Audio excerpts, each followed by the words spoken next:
बिस्मिल्लाहिर्रहमानिर्रहीम। अस्सलाम वालेकुम। मैं Huzma Chaudhary and welcome back to my channel. उम्मीद है आप सब खैरियत से होंगे।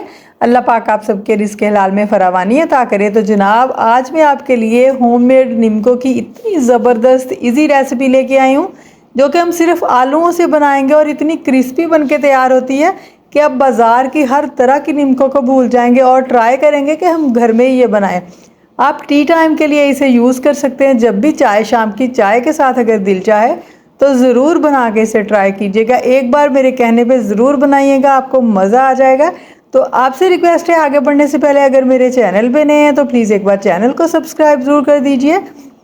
तो चलिए रेसिपी स्टार्ट करते हैं। इसके लिए इधर आलू ले लिए मैंने, तकरीबन 1.5 किलो हैं। आप इसमें कोई लिमिट नहीं है, जितने मर्ज़ी ले लें। इनका छिलका उतार लिया है और पानी में ही इन्हें भिगोया ताकि इनका कलर ख़राब ना हो। अब हम इन्हें कद्दूकश करेंगे, मतलब इधर इन्हें ग्रेट करेंगे, बड़ी वाली साइड से करेंगे और एक ही साइड को हमने इसे टर्न करना है, ऊपर नीचे नहीं घुमाना इसे।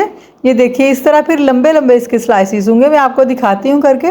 ये देखिए ऐसे एक ही साइड को इसे टर्न करेंगे, ऊपर नीचे अगर बार बार इसे स्क्रॉल करेंगे तो फिर छोटे छोटे पीसीस बनेंगे। आपने एक ही साइड पे यानी नीचे ही सिर्फ स्क्रॉल करना है इसे।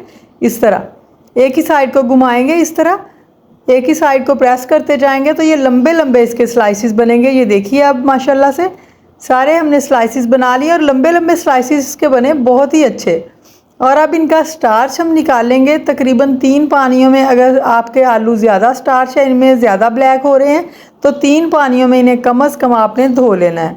मैंने जल्दी जल्दी इन्हें ग्रेट किया है और अब इन्हें पानी में फ़ौरन से भिगो दिया। पहले भी पानी में थे तो अच्छी तरह इन्हें मसल मसल के हम इनका स्टार्च जो है रिमूव करेंगे और फिर इन्हें निचोड़ लेंगे और अलग से बाउल में ऐड करेंगे। इसी तरह हमने ये स्टेप 3 बार करना है। अगर आपको ज़रूरत हो 3 बार कर लें, अगर 2 बार से गुजारा होता है तब भी कर लें। इस तरह स्टार्च बिल्कुल रिमूव होने से क्या होता है, निचोड़ के रख लें। एक तो ये ब्लैक नहीं होते दोबारा, दूसरी बात यह है कि अंदर से बहुत ही क्रिस्पी बन के रेडी होते हैं ये। यही स्टेप मैं भी 3 बार करूँगी। ये देखिए दूसरी बार भी हमने इसी तरह इन्हें निचोड़ लेना है, फिर इसी तरह तीसरी बार भी दोबारा से पानी ऐड करके इसमें निचोड़ेंगे। तो आप अगर ये वाली निम्को बनाएंगे ना तो यकीनन आप बाज़ार की दूसरी निम्को बेसन वाली भूल जाएंगे, ये इतनी मज़े की बनती है। अब एक स्टेनर में ऐड कर दिया और अच्छी इसे थोड़ा सा टेढ़ा करके मैं रखूँगी ताकि अगर इसमें पानी हो तो वह निकल जाए। और उसके बाद अच्छी तरह निचोड़ने के बाद हम एक किचन टावल के ऊपर इसे फैला रहे हैं। आप कोई भी सूती कपड़ा ले लें, लॉन का ले लें, मलमल का ले लें, उसके ऊपर आप ये सारे ऐड कर दें बिल्कुल बारीक। इसकी बहुत ज़्यादा तय नहीं लगानी, इस तरह इसे रखेंगे इसके ऊपर ताकि अच्छी तरह से इसका पानी जो है ड्राई हो जाए। तो उतनी देर वो ड्राई होता है तो हम एक मसाला मज़े का बनाते हैं। 1 टीस्पून नमक ऐड कर दिया मैंने, 1/2 टीस्पून वाइट पेपर यानी सफ़ेद मिर्च, 1/2 टीस्पून ही ब्लैक पेपर, 1/2 टीस्पून ही पेपरिका पाउडर मैंने ऐड किया जो कि शिमला मिर्च का पाउडर होता है, बिल्कुल भी कड़वा नहीं होता। और 1 टीस्पून मैंने लहसुन का पाउडर इधर ऐड किया जो कि असल टेस्ट देता है इस मसाले को। ये मसाला आप फ्राइज़ बनाएं घर में तो ऐसी और भी कोई चीज़ बनाएं तो उस पर लगा सकते हैं। इतने मज़े का ये मसाला बनता है, बहुत ही ज़बरदस्त लगता है। चना चाट पे भी आप ये स्प्रेड कर सकते हैं। अब ये देखिए आलू बिल्कुल ड्राई हो चुके हैं, बिल्कुल भी हाथों को पानी नहीं लग रहा। तो इन्हें हम दोबारा से बाउल में शिफ्ट करेंगे जी। तो अब बारी आती है इन्हें फ्राई करने की। फ्राई करने के लिए हमने बड़े से बाउल में, बड़े से बर्तन में ऑयल लेना है। छोटे बर्तन में ऑयल लेंगे तो वो बबल्स बन के बाहर को आएगा, इसलिए मैंने भी बड़ी सारी कढ़ाई यूज़ की है और 2-3 बार करके इसमें मैंने चिप्स ऐड कर दिए हैं। ये स्लाइसिस जो हैं ऐड कर दिए निम्को के। ये देखिए अब लाइट गोल्डन सा कलर आने पे हम इसे निकाल लेंगे। ज़्यादा डार्क नहीं करना क्योंकि इन्हें बाहर निकालने के बाद भी कुछ देर ये कुकिंग का प्रोसेस जारी रहता है, फिर ज़्यादा डार्क हो जाएंगे अगर हम इन्हें पहले ही ज़्यादा मतलब गोल्डन कर लेंगे।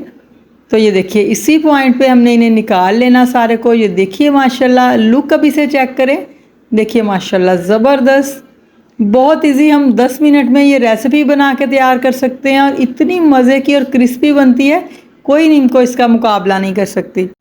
आप अगर मेहमानों को देंगे ना ये तो वो आपसे रेसिपी पूछे बिना नहीं जाएंगे। अब ये जो मसाला हमने रेडी किया था वो इसके ऊपर स्प्रेड करेंगे, आपको जितना चाहिए आप डाल लें। अब ये नारियल है कटिंग की हुई है, ये इसमें ऐड कर दिया मैंने और फिर उसके बाद इसमें किशमिश ऐड करेंगे थोड़ी सी। अब एक बार इन्हें मिक्स कर देते हैं और बाकी कुछ चीज़ें हम बाद में ऐड करेंगे। आप इधर ड्राई फ्रूट्स कोई भी डाल सकते हैं, आपकी मर्ज़ी है। अगर कुछ नहीं डालना चाहते तो आप ऐसे भी इसे नमक और ये स्पाइसेस डाल के खा सकते हैं। अब मेरे पास कुछ बादाम, काजू, पिस्ता और अखरोट थे, वो मैंने इसके ऊपर स्प्रेड कर दिए हैं। ये लें जी। और उसके बाद थोड़ी सी पीनट ऐड करेंगे। आपको जितनी चाहिए, जो चीज़ चाहे आप इसमें ऐड कर सकते हैं। कोई ज़रूरी नहीं है कि आपने ड्राई फ्रूट्स डालने हैं, या अपनी मर्ज़ी है। तो मैं आपको इसका क्रिस्प अब चेक नहीं करवा सकती क्योंकि हमारे घर की रिपेयरिंग हो रही है, शोर बहुत हो रहा है, इसलिए मैं वॉइस ओपन नहीं कर सकती इसकी। बहुत मज़े की है, आपको हाथों से पता चल गया होगा जब मैंने इसे दबाया है कि ये कितनी क्रिस्पी है। खाने में भी ये उतनी ही टेस्टी है, बाज़ार की निम्को से कहीं ज़्यादा ये मज़े की है।